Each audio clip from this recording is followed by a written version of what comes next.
Napag-usapan natin ang patungkol sa may power-ups na itong sila Kagami at Vega, kung saan ay Awakened Demon Lord na rin itong dalawang to, at nakapag-acquire na rin sila ng mga ultimate powers. Pero bago natin simulan itong video na ito, ay i-roll muna natin ang intro. Hello everyone and welcome to my channel, ang inyong source ng Tagalog na Tansura Contents. Sa channel na ito ay pinag-uusapan natin ang mga nangyayari sa may Tansura Universe. So without further ado, let's get into the video. Ngayon, punta naman tayo sa may perspective nitong si Dino. Hanggang ngayon, hindi niya pa rin alam kung ano na ba mangyayari. Kaya patuloy lang siya na nagmamatsyag sa mga magiging changes dito. A long time ago, binigyan siya ng role nitong si Veldanava. That time, wala pa siya halos na develop na ego. Pero as time goes by, na-develop niya rin naman ito. Kasabay niya sa pag-develop itong sila Pico at Gracia. Then one day nga, nawala itong si Veldanava. Pero kahit nawala na ito, loyal pa rin sila sa kanya. Ang masunod ang order nito ang purpose ng buhay nitong si Dino. Kaya kahit matagal na itong wala, ginagawa niya pa rin ang kanya naka-assign na trabaho. Pinapanood niya ang mga nangyayari sa mundo. Pero hindi siya nakikialam sa may laban nitong sila Kay Crimson at Rudra. Hinahayaan niya lang ito dahil one day naniniwala siya na babalik sa kanila itong kanilang lord na si Veldanava. Then hindi inaasahan na merong dumating na isang karakter. Ito daw ay isang misteryosong slime. Napaka-brilliant daw ng soul na inipopossess nito. Iba daw ito compared sa soul nitong si Veldanava. Pero bakit daw pakiramdam niya na familiar ito sa kanya? Dan nagsimula ang kanyang mga araw na malapit nga kay Rimuru. Hindi siya masipag magtrabaho, pero for some reason naging masaya si Dino sa pagtulong sa mga tao. Maging siya mismo hindi rin makapaniwala dito, pero nararamdaman niya ang pakiramdam ng satisfaction.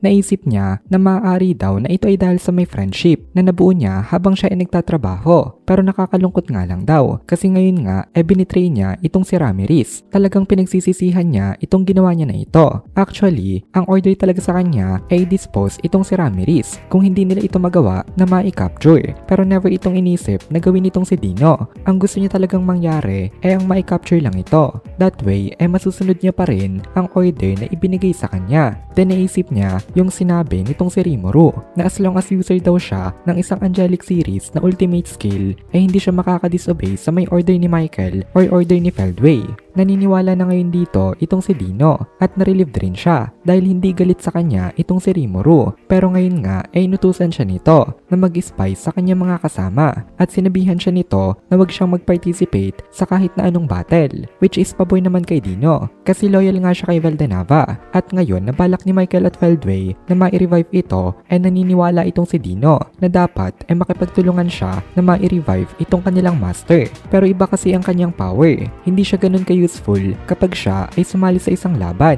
kasi habang gumagawa daw siya lalo siyang humihina. Kaya ang hindi niya daw pagpa-participate sa mga mangyayaring battles ay paboy naman both sides. Kaya ngayon refreshed na itong si Dino. Wala na siyang inaalala dahil ngayon nga okay na siya kina Michael. Tapos okay na rin siya kina Rimuru. May mga perspective pa dito ng iba pa mga characters pero i-skip ko na yon dahil hindi naman sila ganun ka-relevant. Yung mga relevant characters lang ang isinama ko. Kaya babanggitin ko na lang yung mga power-up ng mga characters na ito. Ang una itong si Arios. Ngayong Yote na rin siya nagkaroon siya ng ultimate enchantment na Conviction King na Sandalphon. Ito yung ultimate skill nitong si Lieutenant Kondo. In-recover ito nitong si Michael then ibinigay niya ito kay Arios. Pero unfortunately hindi niya ito kayang gamitin na maayos. Ang ikalawa naman ang combination nitong sila Orca Arya. Since dalawa sila sa iisang body naisipan nilang ipag-combine na lang itong kanilang mga pangalan. Kaya ang resulta naging Orlia. Meron silang ultimate enchantment na tinatawag na multiple weapons. Then ang kasunod naman itong si Mai Furuki. Nag-evolve ang kanyang unique skill na Traveler into an ultimate enchantment na tinatawag naman na World Map. Isa itong si Mai Furuki sa mga magiging mahirap na kalaban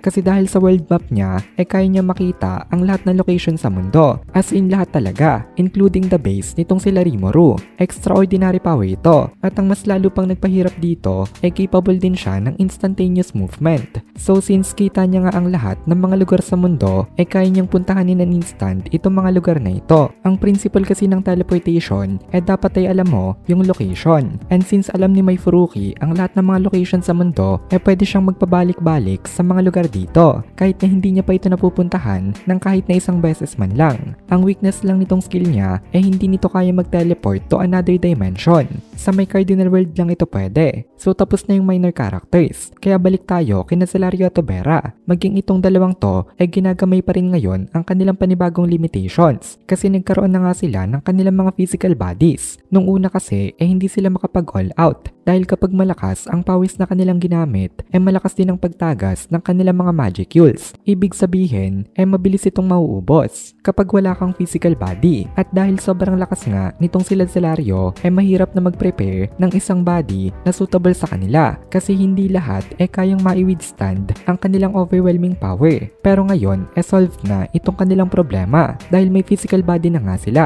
Pero nagkaroon naman dito ng isang malaking issue dahil nakapag-acquire din ng Angelic Series skill itong si Celario. Ito ang Judgment King Israfil. Isa itong malaking problema para sa kanya kasi ngayon hindi niya na pwedeng i-disobey itong mga orders ni Michael. Kaya niya namang itapon itong ultimate skill na ito dahil isa nga siyang primordial angel at meron siyang administrative power. Pero kapag itinapon niya naman itong ultimate skill niya na ito mahatulan naman daw siya ng treason. Sa perspective kasi nitong si Celario colleague lang itong si Feldway. Although mas superior ito sa kanya hindi niya naman ito boss at hindi niya kailangan na maging sunod-sunuran dito. Pero ngayon na Angelic Series skill user na rin siya under na talaga nila siya. At dito na muna natin tatapusin itong video na ito. Kung nagugustuhan mo itong mga videos natin please consider joining the membership para mapanood mo na agad ang mga kasunod na part dahil palaging advance ang ating mga members. Also please consider leaving a like at mag-comment ka na din para ma-boost naman tayo ng algorithm.